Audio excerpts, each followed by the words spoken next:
Bonjour et bienvenue dans cette formation dédiée à la Corporate Sustainability Reporting Directive, ou CSRD. Avant de plonger dans le contenu spécifique de la CSRD, nous devons comprendre le contexte législatif européen qui a mené à l'élaboration de cette directive.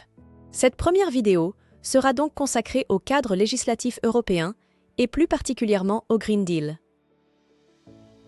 Au cours de ces 10 dernières années, nous avons épinglé 4 éléments clés qui ont marqué l'évolution de la réglementation environnementale et sociétale.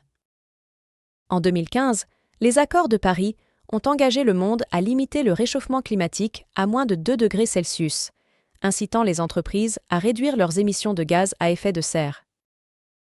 En 2019, le Green Deal européen a renforcé cette dynamique en visant la neutralité carbone pour l'Europe d'ici 2050, imposant des réglementations plus strictes et promouvant des modèles économiques circulaires. En 2023, la CSRD, Corporate Sustainability Reporting Directive, impose aux entreprises une transparence accrue sur leurs impacts environnementaux, sociaux et de gouvernance, ESG, à travers des rapports de durabilité. Le 26 février 2025, la Commission européenne a présenté le projet Omnibus dans le cadre du Green Deal. Son objectif est d'alléger les obligations des entreprises tout en gardant les ambitions environnementales de l'Europe. Ce projet vise à réduire la complexité des règles de 25% et jusqu'à 35% pour les PME. Il prévoit des ajustements notamment de la CSRD, de la CSDDD ou encore de la taxonomie européenne. Penchons-nous maintenant sur le Green Deal.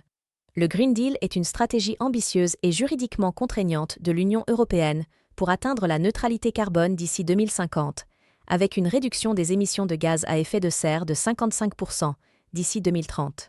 Son objectif principal est de transformer l'économie de l'UE vers un modèle plus durable, tout en veillant à inclure l'ensemble des secteurs et des personnes.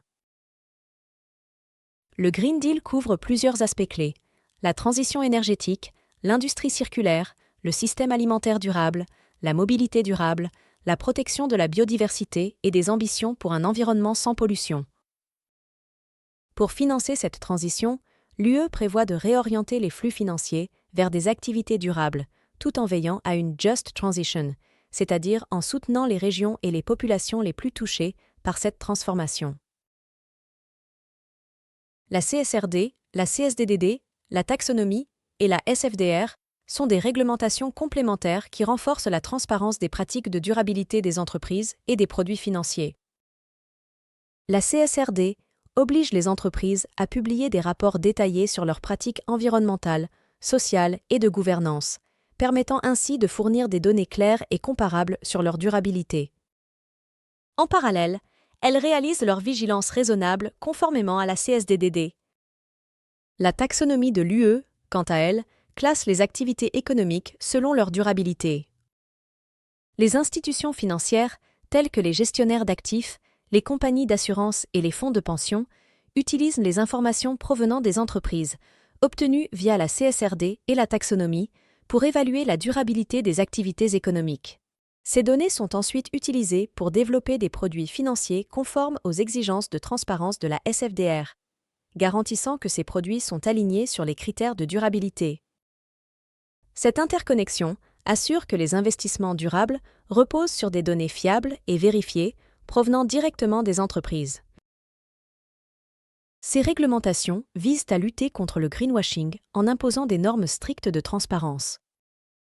Elles obligent les entreprises à fournir des données claires et vérifiables sur leurs performances environnementales et sociales et empêchent les institutions financières de promouvoir des produits comme durables sans preuves concrètes. Cela garantit que seules les activités réellement durables sont reconnues. Le Green Deal européen invite les entreprises à rediriger les capitaux dans les activités durables. La manière d'y arriver peut cependant donner une impression de bureaucratie et une complexité qui peut être décourageante.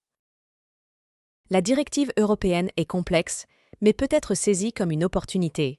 En effet, elle permet aux entreprises de savoir où diriger leurs efforts en matière de développement durable. C'est donc le moment de mettre en place une stratégie durable. Même si l'objectif est de pousser l'entreprise à plus de transparence à travers un rapport de durabilité, l'approche demandée est comme une belle randonnée. Ce n'est pas la destination qui compte, c'est le chemin.